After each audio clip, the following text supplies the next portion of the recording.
All right, welcome everybody to Tuesday Nights Live. I'm your host, Logan Path Warden, as always. Tonight we have a special treat for you, like we have every week. We have Duke Hans, and we also have Count Heinrich, who is busy doing his chauffeur duties, but still found the time to come out and talk to us this evening.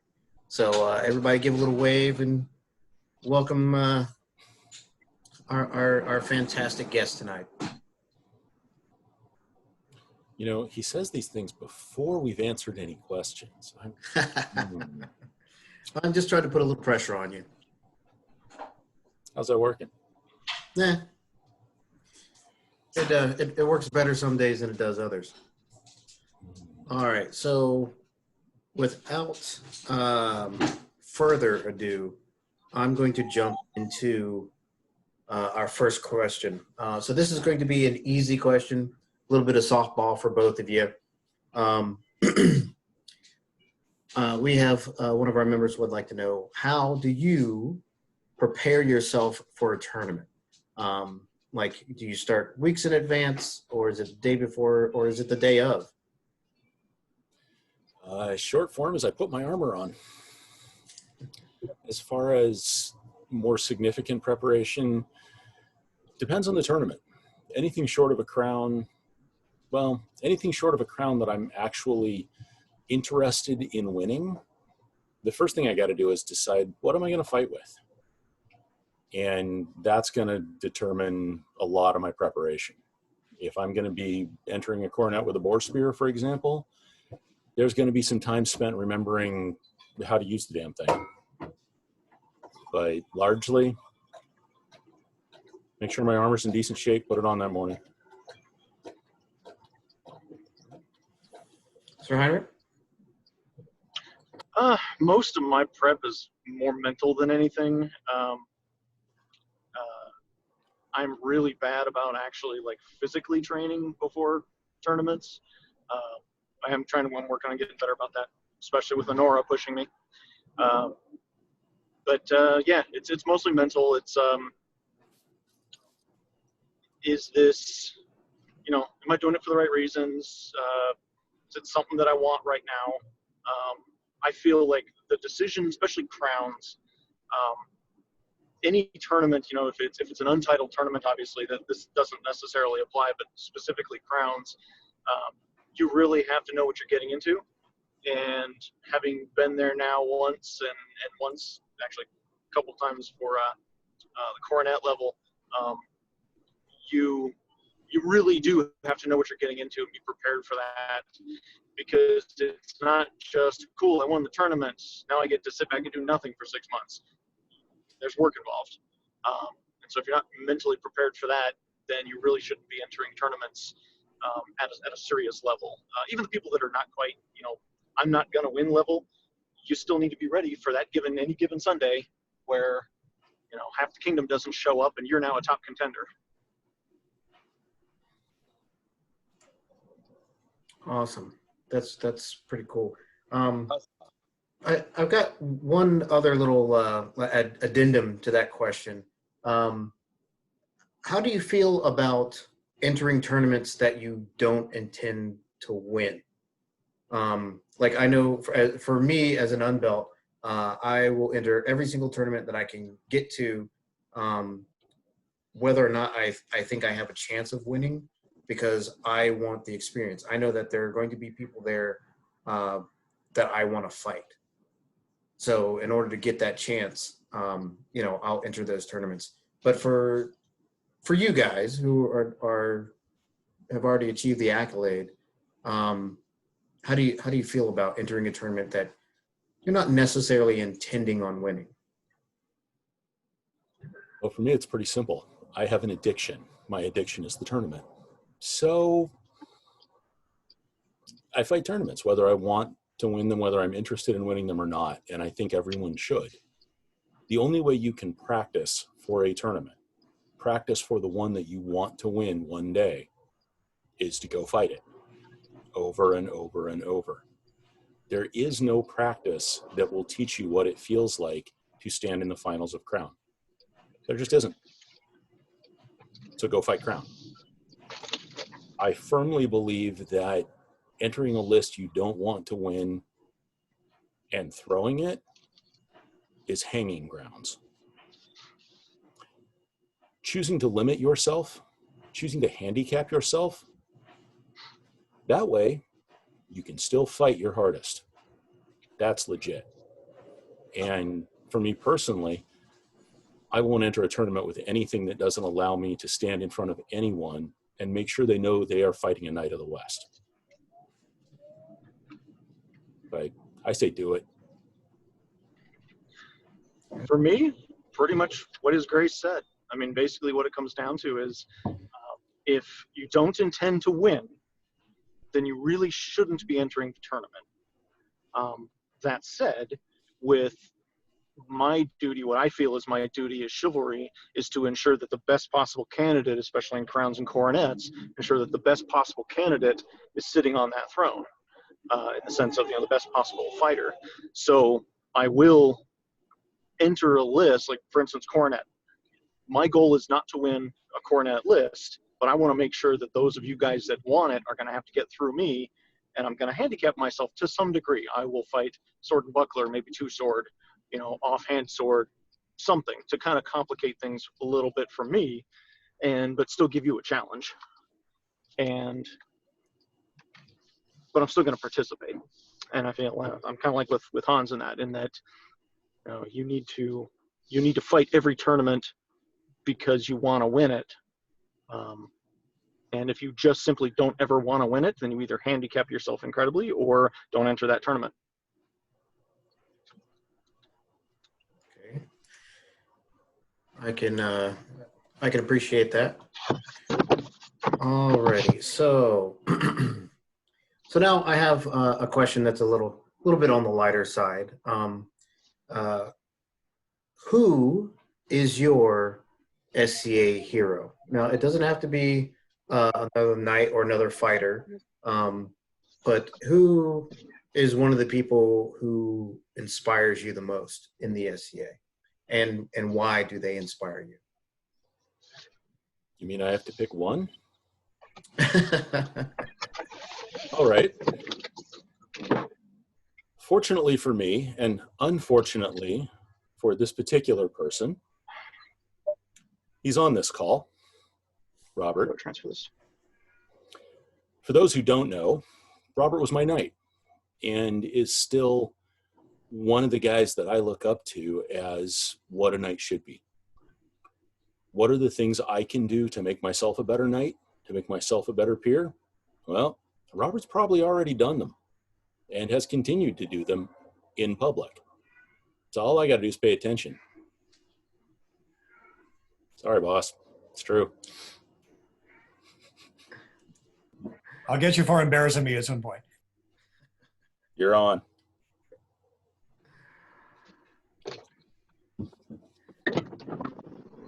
Count Heinrich? I see you're trying to get into your house. We can't hear you. Stand by for technical difficulties as he is relocating. No problem. No problem.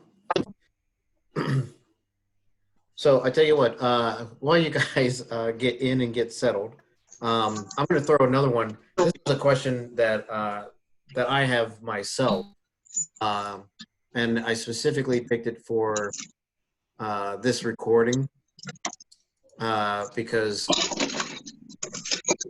Hans is our murder peacock. So how important is it to your game to look good? And I'm talking about, purely aesthetically, or not just look good, but look as close to your persona as possible. I'm tempted to quote Don Pardo. To me, it's important. If I don't care about my appearance, why should anyone else? If I don't care about other people's experience enough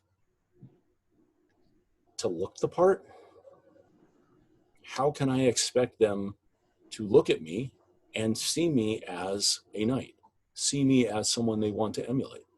I can't. So I do. Now, it is said, and not without truth, that vanity thy name is Hansa. But let's be real, that's only half of it, maybe less. The rest, I want to be sure that I live up to not just my picture of a knight, but the generally accepted picture of a knight, and not just any old knight. I want to look like the guy that you want to emulate, you being whoever. And I'm not going to do that in a burlap bag. And I'm not going to do that in a raggedy old canvas surcoat over carpet armor. So that's my opinion. No, and you know that I agree with you wholeheartedly. Being a bit of a clothes horse myself, I think it's important to look the part, whether or not you have the chain and belt, from your martial equipment to your stepping out gear. It's important to me. All right, it looks like we have Count Heinrich back. Yep. So the first question that we'd like you to answer is, hold on a second. That was the who's my hero?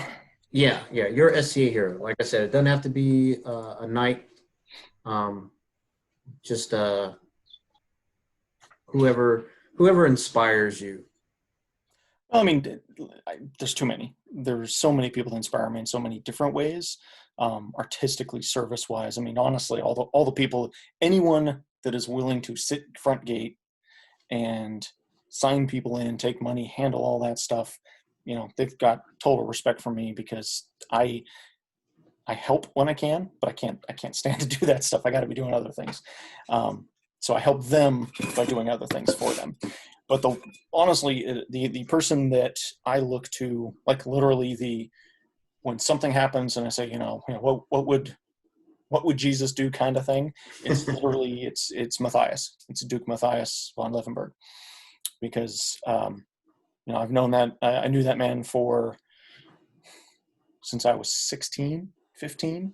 Mm-hmm. So, I've known him for forever. And those that know him know the type of man he was. And he really is a hero to a lot of people, and me especially. And kind of the one there, I don't think I will ever be half the chivalry he was, half the knight he was. But I do try every day to do that. So, and if you don't know anything about him, if anyone listening in, get me drunk around a campfire sometime. There's some great stories. That sounds like you're just trying to get free booze. Just saying. I'll provide the booze. All right, here. I mean, but is it a bad thing to give the knight free booze? No. Whether or not you're fighting him the next day. Definitely not a bad thing. Definitely not. Especially if you're fighting him the next day. There you go. So, as far as the appearance question, because I did hear that, Okay. I agree with His Grace on that as well. We're kind of on the same page. It's hard to inspire others when you yourself aren't very inspiring, whether that's your personality or your appearance. And if, all accoutrement aside, if we're sitting at the side of a war field and some guy in raggedy leather, you can't really see if he's wearing a belt or a chain or not. Let's just say you can't see it, totally raggedy leather. And he goes and gives you some sort of advice about, you need to make yourself look better. You're just gonna be like, whatever, dude, you look like garbage. Why should I listen to you? And then he stands up and you see the big white belt and, and his chain flops out of his aventail or something. But from his initial appearance, you're like, why should I listen to this guy? He doesn't take care of himself. Why should I? So I feel that to the best of your monetary ability, your financial situation, your personal abilities, do what you can to make your kit look good. There are ways to make your kit look good that are super cheap. I'll actually, I'm going to be totally honest. Part of the last year or so, I really haven't been wanting to fight much because I don't feel my kit looks good. And I get out on the field and I feel like I look half-assed. And so it has been affecting my fighting. So I've been, using the downtime, Addie and I are working on some stuff, and hopefully I will look better and feel better when I come back, and I can inspire people. So that's one of the things, like when I was a kid, and I didn't understand it till years later, but like I was a kid going to school, and my parents always insisted that I wear like nice stuff to school, like not just ratty shirt and stuff like that, because they would always say to me, if you look good, you feel better. And it never occurred to me until later that that's absolutely the truth. Mm-hmm. And I believe like 100% in what you say. Like no matter what your level or your means are, you can find a way to look good.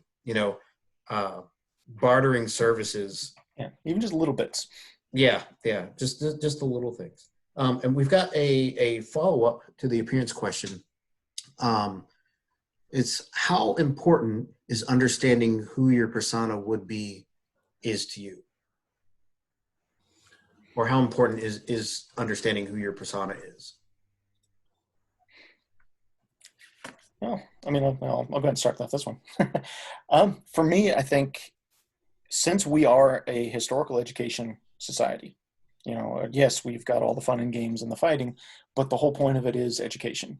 So if you don't understand who it is you're pretending to be, I think that can really have a detrimental effect to newbies that are coming in, new people that are coming in.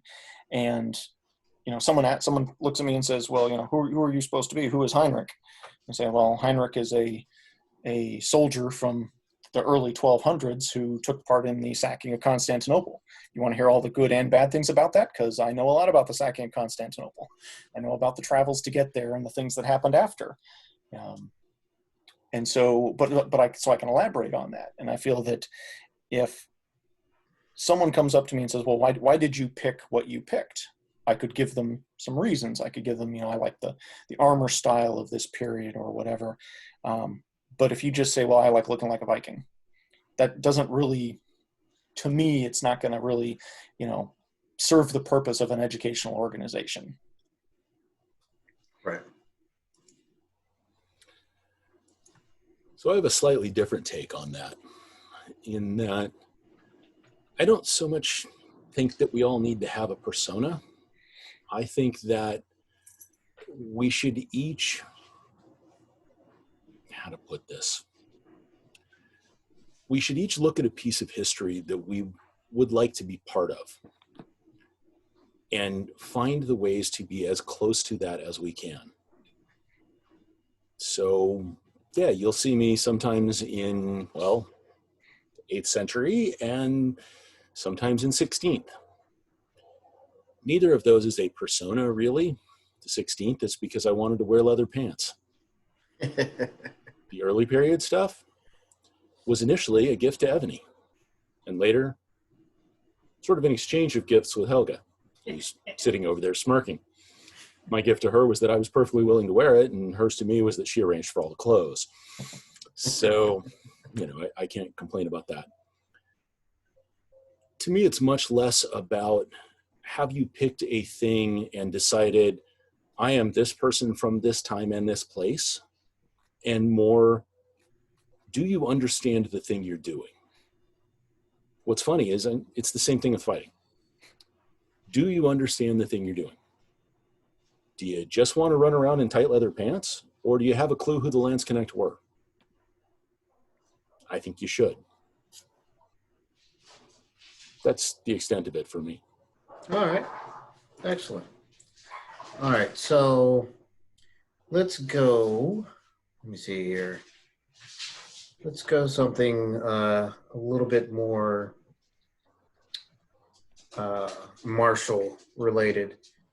We've had a little bit of head work here. So, all right. So this was a good question that I've saved. I've used it before in a previous one. but I thought it was so good that I kept it. So when we have these troubling times like we're in right now, it's hard to practice. It's hard to do a lot of things. We're missing the social interaction and everything. So what do you do personally to keep yourself in the fighter headspace? So I'm going to come back with a question, because there are two different answers to that. One is, what am I personally doing? And the other is, what do I think our unbelted fighters ought to be doing? Because I'm not practicing what I preach in this case, and I admit to that. What I do is sit on my tail and put my feet up. I think about fighting some. Now, it's not quite as lazy as it sounds, because I've spent enough time thinking about fighting that I can essentially war game fights in my head and work out kinks in emotion entirely in my head. And I think that for all the unbelted fighters out there, that is a skill to pursue. It took me decades to nail it down, and it'll take you a long time too, but it's worth it. So the thing that I think you guys ought to be doing, and to be perfectly honest, I ought to be doing also, but I'm lazy, is spend time doing realistically three things. One, cardio. Cardio, cardio, cardio, because cardio wins crown. Did I mention cardio? I am still riding my mountain bike because cardio wins crown. We can have that conversation somewhere else. Look me up anytime. I'll pontificate on it for hours. Well, this is the perfect avenue. Go for it. Yeah, I don't want to take up the entire hour just talking about how important cardio is. So we're going to say cardio wins crown. Now's your chance to get ahead of the guys who are sitting on their butts and eating ho-hos. Your Grace, didn't Helga sit there and carting a heavy tote over her shoulder, yell that as she was running away from the Smalls? Oh, at least once. She's waving her hand in the air, waving her fist in the air and saying, yes, yes, yes. She did. So I love you, Helga. I just had to bring that up real quick. It does more than just win crown. The second thing is... I'm sorry, just 1 second, Your Grace. I would ask that if you guys have a question or would like to break in, please put it in the chat, and we will facilitate it for you. Please don't just jump in like that, all right? Thank you. Apologize. That's okay. Sorry, go ahead, Your Grace. All right, so the second thing is general fitness. Leaving aside cardio, because cardio does win crown. Strength training and flexibility, they are huge. The stronger and more flexible your body, the easier it is to pick up any new motion or to refine any motion that you're already using or to make something work better. And then the third thing is the mental piece. Spend the time thinking about how stuff works. How does your body move? How does your sword move? How does your glaive move? How does your shield move? What changes when you switch your stance up? What happens when you go from a high guard to a low guard? How does everything move differently now? Eventually, you'll be doing it entirely in your head. To start, play with it physically. Go out in your backyard with a stick and a shield. If I'm in this position and I want to go to that position, what are the things that my body tells me while that's happening? And catalog them. Down the road, it will be to your advantage because you'll see a new thing and you'll want to try it. And you'll realize that, hey, I can take this thing that I do like that and modify it with this other thing that I do like that.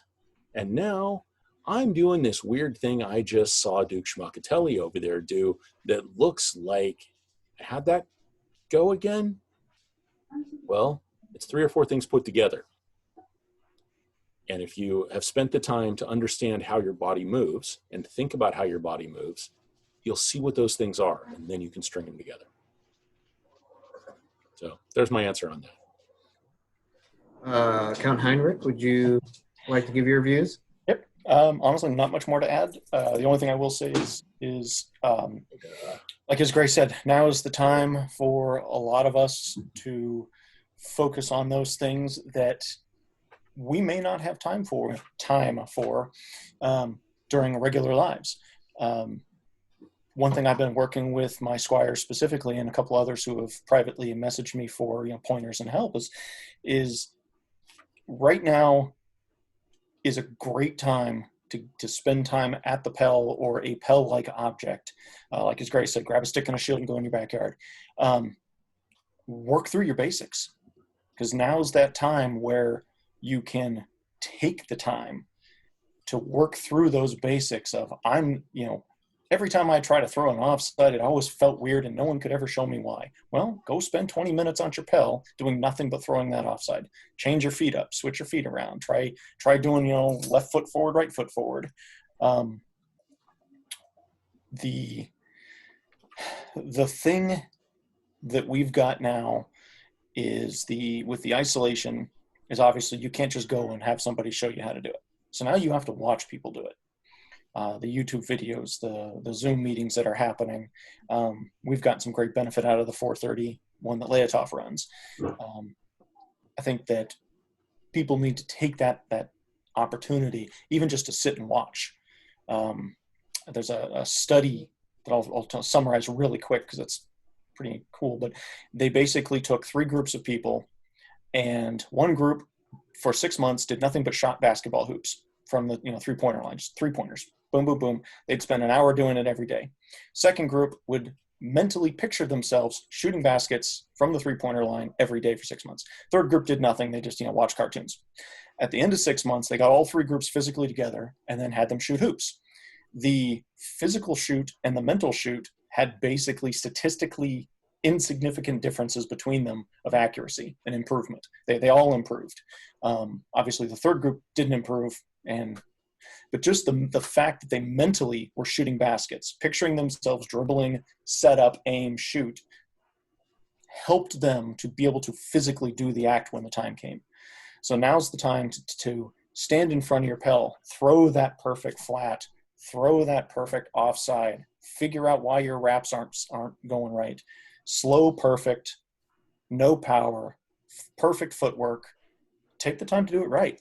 And then when we get to put helmets back on, you'll be that much ahead of everyone else who even may have been doing Pell work, but all they were doing was 1, 2, 3, 4, 5, 6. 1, 2, 3, 4. Yeah, Pell work is Pell work, but the ones that were mentally figuring out what they were trying to do, like Hans was talking about, of going through the motions and picturing yourself doing the things, you're going to get more benefit out of that. Excellent. All these answers are awesome, and once again, we are really happy to have you guys here. So we have a few more questions from the Peanut Gallery here. We have one right here. I think is pretty good. What was your biggest trial on the path to knighthood? What was the one thing that held you back the most? My mouth. It's true. Common, actually, too. Would you like to We're not the only elaborate? one. But I've outgrown all that. You're right. Would you like to elaborate? Sure. The joke didn't used to be vanity, thy name is Hansa. It was arrogance, thy name is Hansa. Because I was pretty well convinced that if you could back it up, it's not arrogant, which incidentally is wrong. Arrogance is all about how you present something, not what you're saying. And it took me years to learn that. And Beck used to joke that every squire comes with a pallet full of 2x4s. And every time they do something dumb, you pick up a 2x4 and you break it over their head. And if you run out of 2x4s, in theory, they're ready to be knighted. Some of them, you got to take the pallet apart and start using those. I think Robert may have used some 2x4s off of other squires' pallets on me. I'm pretty sure of it, actually, because I had a big head and a bigger mouth, and it got me in trouble. So eventually, I won't say I gave it up, but I mellowed out at least. And 20 years later, here I am. So before we get to Count Heinrich, let me ask you this. What is the difference, if any, between confidence and arrogance? The crux of the matter. Confidence is an understanding that the thing you want to do, you can do it, whether you're right or not. If you're confident, you believe you can do it. Arrogance is the desire, the need to tell other people that you can, rather than just going and doing it. So there's no problem in being confident. There's a problem in not being confident. Because if you're not confident in what you can do, you're not going to believe you can do it, which means you won't be able to do it. And you won't be able to convince the council that Show anyone that you can do it. Well, there's really no reason to talk about that, is there? Exactly. All right, Count Heinrich, it's your turn. Go for it. What was the question again? No. For me, honestly, I am not a hyper competitive person. You know, I know that's strange when you look at what we do. I'm not hyper competitive, and so for me, the push to train on a regular, consistent basis is tough. For some people, like as Grace mentioned earlier on, is he lives for the tournament. He lives for that competition. I enjoy the competition greatly. I love getting out there and putting my abilities against someone else's. But for me, there's not like this huge adrenaline rush in winning. So when those times come, like when my kit looks like crap, or if I'm just having a really bad day, it's harder for me to get up the up and go and say, oh, nope, put your helmet on, go do the thing. So that's something that I work hard at trying to overcome.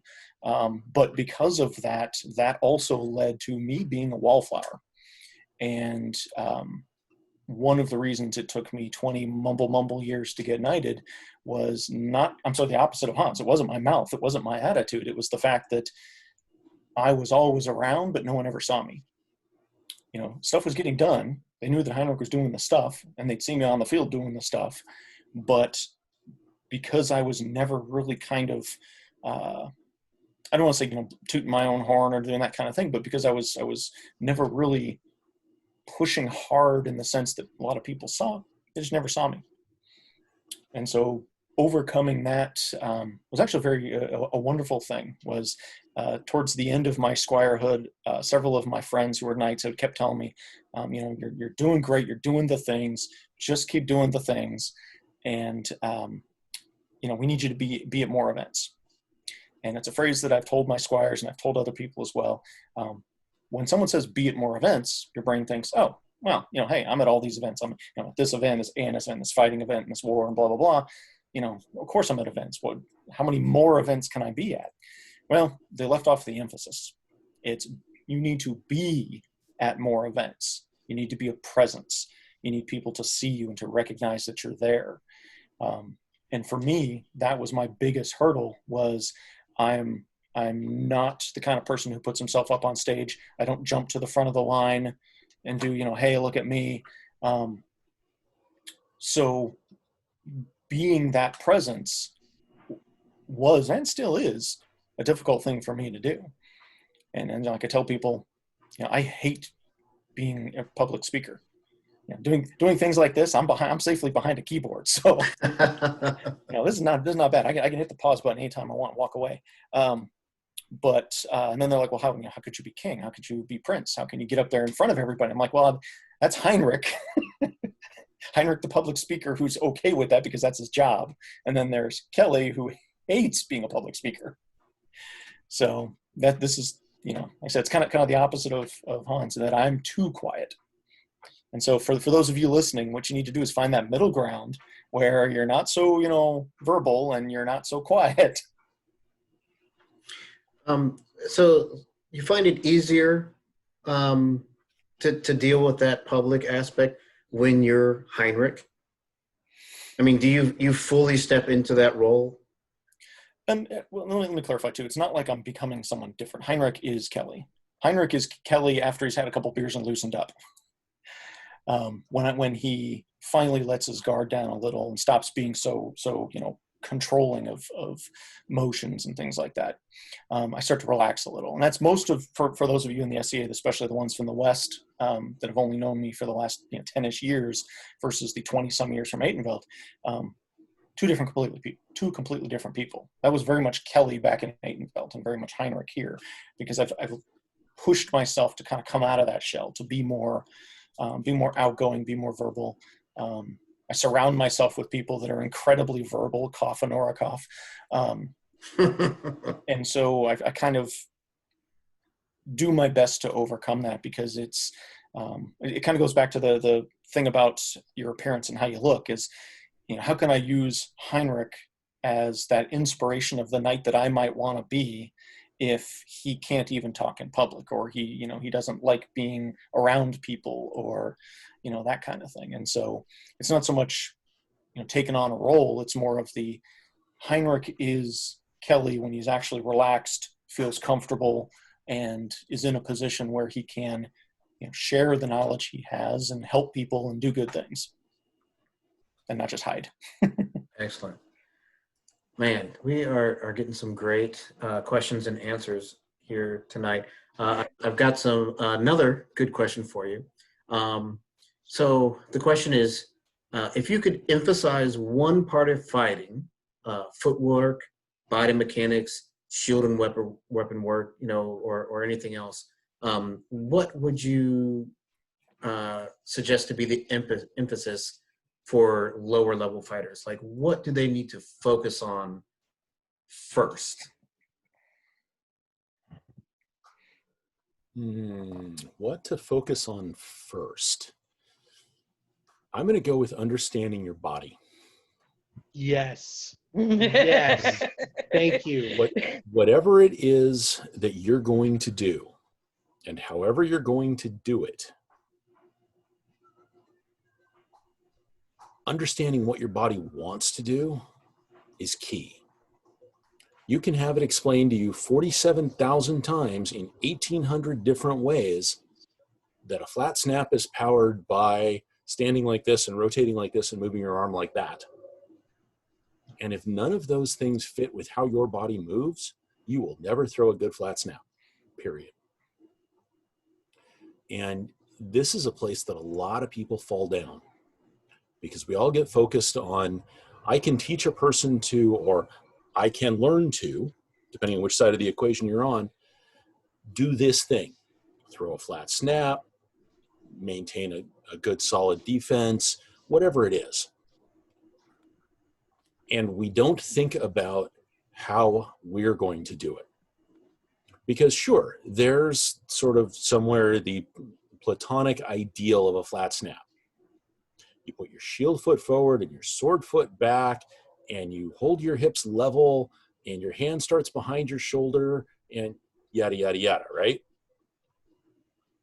How often do you actually throw a flat snap like that?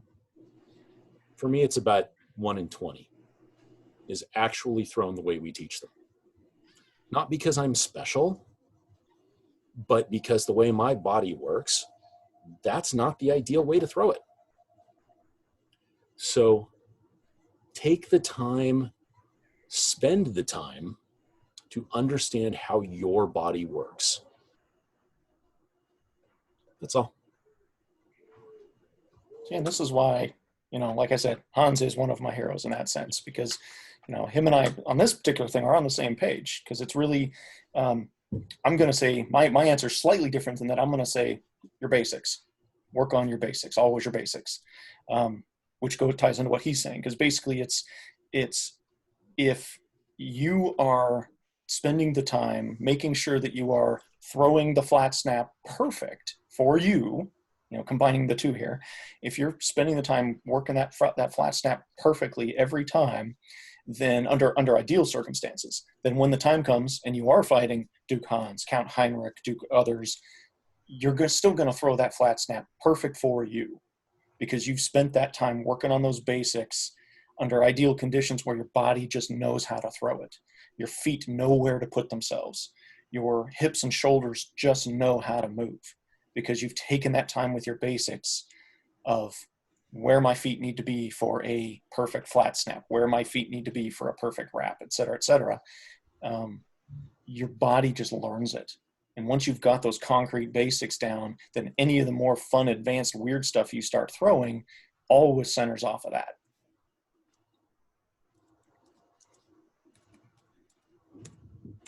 I'd buy that for $1. Excellent. All right. So once again, really good questions. And we've got more coming. If anybody else has any questions, please post them in the chat and we will get to them in order. So the next question that we have for you guys is, what advice would you give to fighters who deal with tourney brain or tourney anxiety? How to handle tourney choke. Well, the advice I would give goes back to a previous answer when we were talking about fighting tournaments that you don't particularly want to win. Go fight the tournament. The only thing that will break tourney choke, or the only thing I've ever seen successfully break tourney choke, is exposure. The more time you spend in a situation where you have to face that, the sooner you'll be able to actually face it. The part behind that, the thing that's kind of hiding behind that is the more confident you are in your own fight, the less time you're going to spend worrying about your fight when you walk into the tournament.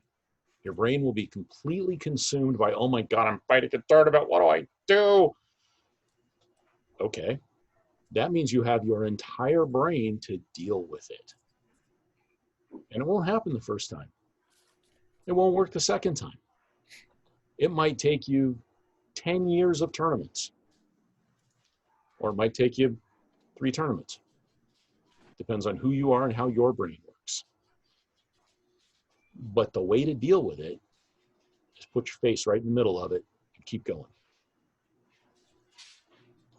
But make sure that you have done everything you can to set yourself up for success.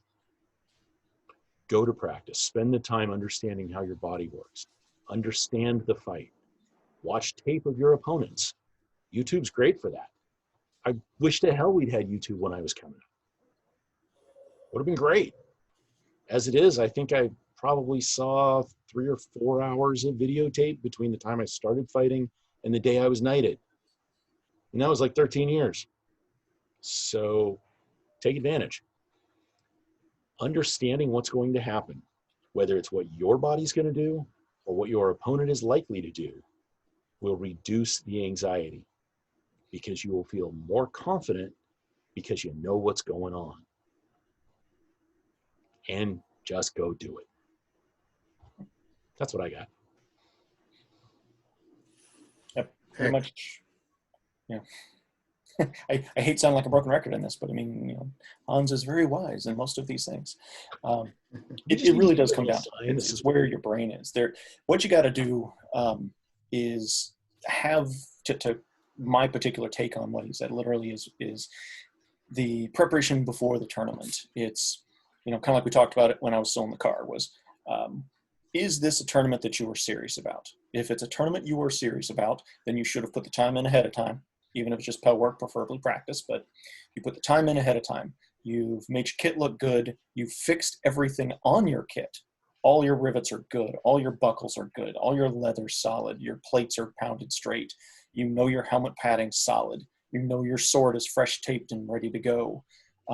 Eliminate all of the external reasons why you're going to wake up Saturday morning and start freaking out, or as best you can, I guess. Because nothing's worse than cracking open your armor bag after a week of using it, because you practiced last week and then you took this week off so you don't get injured before Crown. You open up your armor bag and realize, crap, I blew 3 straps and 6 rivets and my helmet padding slipped. So now Saturday morning and you're trying to get all that crap done. So number one, get all your ducks lined up, get all your stuff prepped.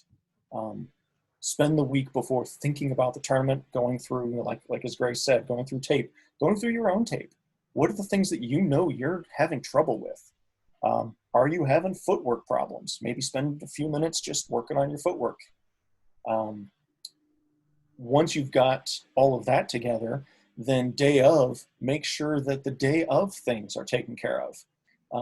One of the things I love about Honora is she's one of the best consorts I've had. She's great in making sure, have you been fed, have you been watered, are you okay? Checking on me, making sure I got everything I need, I'm not getting overheated. Nagging does work, yes. But making sure that the things I need to worry about on the field are literally defeat my opponent to the best of my ability, or be defeated by my opponent if that's the way it should be. But fight my best and not have to worry about, I'm feeling dehydrated, I'm feeling no energy because I didn't get breakfast, I'm feeling run down, maybe I'm unsure of myself. And your consort's a great way of saying, no, you got this. Before every fight, you've got this. Whatever your routine is, make sure you have all those things. Even if it's not your consort, even if it's just your friends, try to eliminate those external distractions. And that'll make, back to what as Grace was saying and being all mental, if that's where all that, you eliminate all the other things around you that start messing with the brain that you then have to compound with everything else you're already dealing with. So. Awesome. So, okay, so this next question, I think I'm getting the gist of it, but if I don't, then I may have to, oh, wait, okay, hold on a second.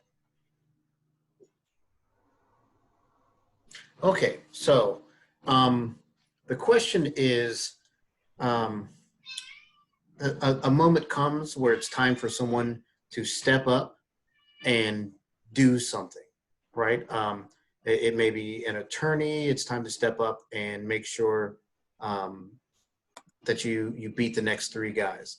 Or in a war scenario, somebody needs to pick up the mantle of leadership and lead the charge or tell people what to do.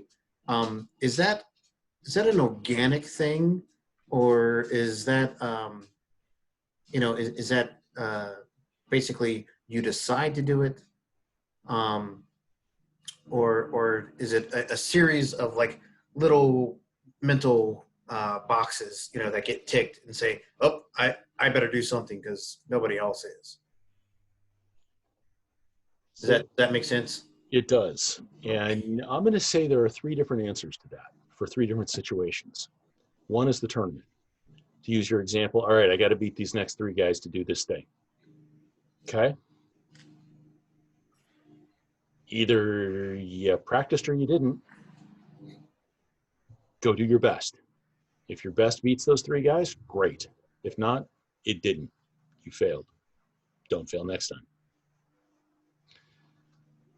In the war scenarios, if it's a case of, oh, that corner's collapsing, those 5 guys over there need to be dead so that they stop collapsing our corner, I'm going to go do that.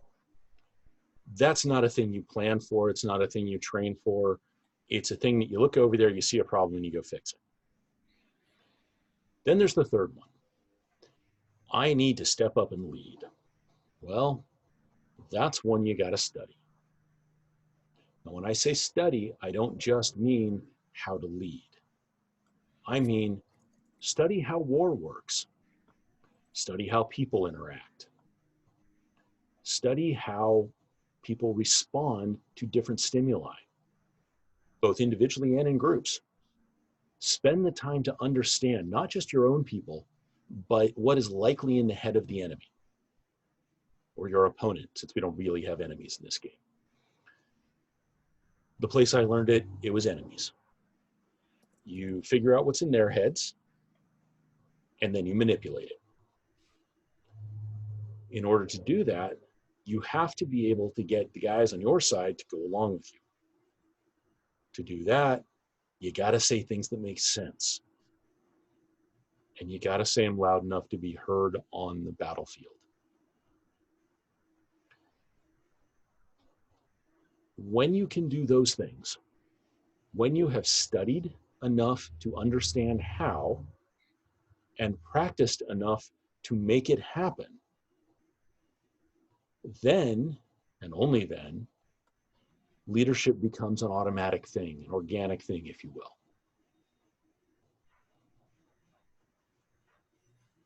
Excellent. Excellent. And I'll say, Marcus, did I ask the question correctly? Thumbs up? Okay. All right. So, Con Heirig, we'll throw it over to you. So for most of those kinds of situations, you really can't plan for it. I mean, even the tournament situation, the war situation, even just walking around camp and someone comes running up and says, I need, something done. You can't always plan for them. But what you can plan for is more of just, I don't say it's a plan, it's just who you are. I'm going to throw my squires under the bus is Lachlan and Lucas. These guys, Lachlan's been working with me to try to work on his battlefield awareness. He's worked with the Kingsmen to try to lead them, learn leaderships and like actual unit tactics, the aspect, as Grace was talking about, of learning the thing to do at war. And of course, off the field, it's literally the two of them. Someone says, hey, I need something. And the two of them are jumping and organizing and doing it. And they just instinctively do it. So if the reaction to an event isn't necessarily instinctive, I don't necessarily know if there's a way to train it other than kind of stepping back for a split second and, weighing the minimal options. What do you need to do? A perfect example on the warfield is I don't like being on a shield wall. I'm amazing on a shield wall. I spent 15 years on a shield wall in Atenville. I know how to run a shield wall. I'm amazing at it. I hate it. So what do? I'm a flanker. I'm the guy that's going to be running. I call myself strong safety because I do exactly what this question asks. My job is I float to the back, usually off to the side, watching to see where the flow is going, watching to see where the gaps form. And this is what I've been trying to help my squires understand as well, is basically, okay, you see that group right there? They're shifting right. It's part of the battlefield awareness as Grace was talking about, is they're shifting right. That's going to start leaving a giant gap right there. Just watch, because we're going to go fill that gap to make sure no one comes through. And sure enough, that gap gets huge, and we go step into that gap, and it's, we're 2-3 guys. We're not going to stop a unit that tries to come through. But that people trying to come through are now like, okay, why are there 3 guys standing there? They must know something we don't know. So they'll hesitate, and that might be all the time you need to, So in those situations, just knowing that you can physically put your body into a pocket like that, and 9 times out of 10, you're going to stall whatever was happening, because they're going to stop and try to figure out what the hell those 3 idiots by themselves are doing. Or they're going to start checking regalia. Is it a duke? Is it a duke and 3 knight buddies? And so they're going to, it slows them down. Sometimes you don't have that option. Sometimes it's literally like, the right is folding and you got to decide, do I fall back, or do I plunge headlong, spear sideways, and tangle up as many of those guys as I can so my buddies can get out safely? These are all decisions that just kind of happen on the fly, and they do happen organically. I don't think you can ever train for them. I will say that if you are of the mindset where you're more concerned with getting hurt, then you should probably avoid situations where you're going to be in the strong safety type role. It's great to be able to kind of guide people and direct people. Like as Grace said, you need to be loud about your decisions when you're making them. Yell, we're getting rolled, that kind of thing. But if you need to be the one to throw yourself into the Corvus shield wall charge to try to stop them, make sure that you're okay with the consequences of trying to stop a couple thousand pounds of Corvin. Corvus. So I guess ultimately kind of wrapping that all up, go hang out with Havek when he's being general. Go hang out with Ajax when he's being general. Offer to be a runner. Offer to be, basically a deputy. Tell him, I want to learn how to run war. The Kingsman has been good for that. Get in, watch them, listen to them. Find someone like me standing off to the side. What's Heinrich doing? Watch what Heinrich does. It's about the only way you can really train it, is just to go do it. On the warfield, specifically. So I'll put you on the spot. If someone sees you on the warfield and wants to join up and do with you, are you open to them approaching and saying, hey, I just want to learn what you do. Can I jump on with you? Totally. Yeah, I love teaching. Honestly, it's one of it's one of the things that hampered my training the most. I'll go to a fighter practice, and I should be getting time in with Duke Hans, and all of we're going Duke Sean will come down, Tarragon will come down, and I should be getting time with him. But I love helping others learn stuff. It's that sudden the light bulb moment to me is amazing, and I don't ever get to see that. I know I have light bulb moments, and I see my own light bulb moments to some degree. But I don't get to see someone's face light up when that light bulb moment happens. So yeah, come find me. You actually right now, I was attached to His Highness Sonaqua, so that would have been kind of not really much I could do as far as being a total strong safety. But after this all blows over, definitely come find me and run with me. I love doing what I do. I think I'm pretty good at it. Awesome. All right. Well, we're actually over time right now, but I want to give one last lighthearted question to you guys. I've got several more here in the chat that I'm going to be saving for the next few episodes of this. So if you sent in a question, please don't worry. It will be put into my little catalog of questions, and you'll probably see it pop up on one of the next ones that we do, because there's some great questions in here. Also, if you want every week, and I've got a new format coming up for you guys to post your questions to, and you'll be seeing that probably coming up here at the end of the week. But it's basically all these questions that you have, please keep sending them to me. I put them in a big log of questions because some of them are so good that I have to use them twice, like you saw earlier. But I want to end on a lighthearted question, like we normally do. And that question is this: there are 7 knightly virtues, as we all know, and they're all virtues, so that means they're all good. But there are also 7 deadly sins. Which one's your favorite?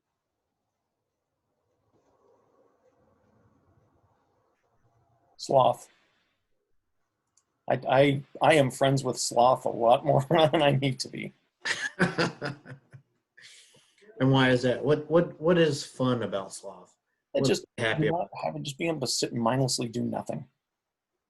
I consider sloth when I'm playing computer games, just to kind of unwind my brain from the day of dealing with computers as a job. Getting into a computer game, I can just completely disconnect from reality and just not worry about anything.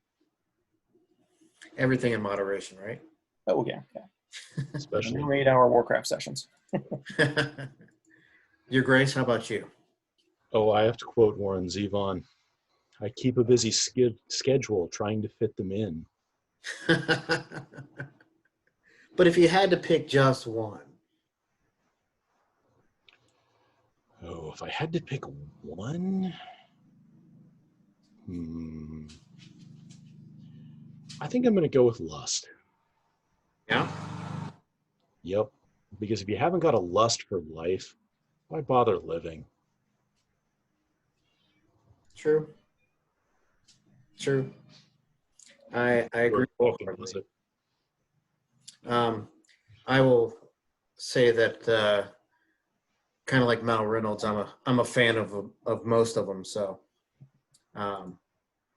except for wrath, I was never a very wrathful person. So, once again, everybody, like I said, we've gone over our time here, but thank you so much for coming out this evening. Can we thank our guests wholeheartedly for coming and sharing not only their insight, but a little bit of their personal views on things. I really appreciate it. I know that it's not always easy to reach in and give even more personally of yourself than you already do. But it's really great for me personally, and I know for the community, to see our knights and heroes as more than what we normally see them from afar. It's great to get to know you guys a little bit more on a personal level. So thank you once again for coming out and visiting. And don't think you're off the hook. Just because you appear on this show once doesn't mean that we don't drag you back on. So you've done it once, so it's easier to get you. Yeah, might actually put actual clothes on next time. So Yeah. Well, hey, you're a little busy. We appreciate you clocking in from the car earlier. But once again, this has been Tuesday Nights Live. I'm Logan Pathwarden, your host. Thank you again so much, everybody who came out. Thanks to our wonderful guest, and we'll see you guys next week. thank you. Night, everybody.